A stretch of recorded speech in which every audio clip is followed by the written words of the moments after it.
2024 সালের ঢাকা। উইপোকার ঢিবির মতো সারি সারি ফ্ল্যাট বাড়ি। কর্মব্যস্ত মানুষ ঘরে ফিরেই যেন ডুবে যান নেটফ্লিক্সে কিংবা ফেসবুক রিলসে। পাশাপাশি এত মানুষ, কিন্তু কারো সাথে নেই কারো পরিচয়। এক একজন যেন এক একটি বিচ্ছিন্ন দ্বীপ।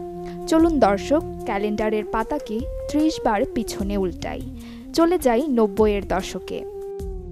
লম্বা লম্বা বারান্দায় সারি সারি দ্বার, যেন একান্নবর্তী এক সুখী পরিবার।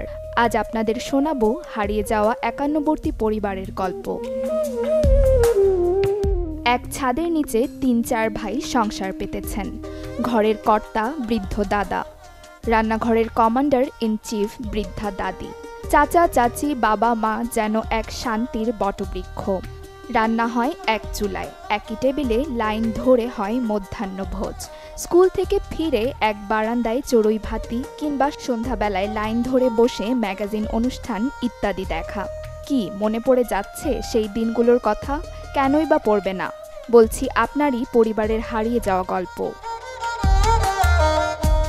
90 দশকের প্রায় প্রতিটি পরিবারেই ছিল স্নেহ, ভালোবাসা, মমতায় ঘেরা উৎসবমুখর পরিবেশ।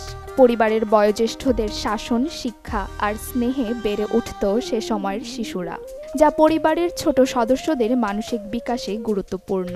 এছাড়াও যৌথ পরিবারের সুবিধা ছিল অনেক। যে কোনো আয়োজনে পরিবারের সবার অংশগ্রহণ যেন বাড়ির শোভা বাড়িয়ে তুলত। অপরদিকে দুঃসময়ে স্বজনদের পাশে পাওয়ার মতো ভরসা মিলত যৌথ পরিবারে। ভাই বোনেরা একসাথে বেড়ে ওঠার পরিবেশ পেত বলে তাদের পারস্পরিক বন্ধন ছিল দৃঢ়। সব মিলিয়ে এই এক অন্যে চালিত পরিবার তথা একান্নবর্তী পরিবার ছিল সে সময়ের একটি আদর্শ পরিবার কাঠামো। কিন্তু অত্যাধুনিক বিজ্ঞান প্রযুক্তির এ যুগে স্বাধীনভাবে চলার মানসিকতা যৌথ পরিবারের জন্য হুমকি হয়ে দাঁড়িয়েছে। বর্তমানে অনেকেই মনে করেন বেশি সদস্যর পরিবারগুলোতে নিজস্ব মতামত প্রকাশের স্বাধীনতা নেই, তাই ঝামেলা সৃষ্টি হয়। এছাড়াও পেশাগত ও অর্থনৈতিক অমিল সহ নানা সামাজিক পরিবর্তনের কারণে যৌথ পরিবারগুলো ভেঙে একক পরিবারে পরিণত হচ্ছে।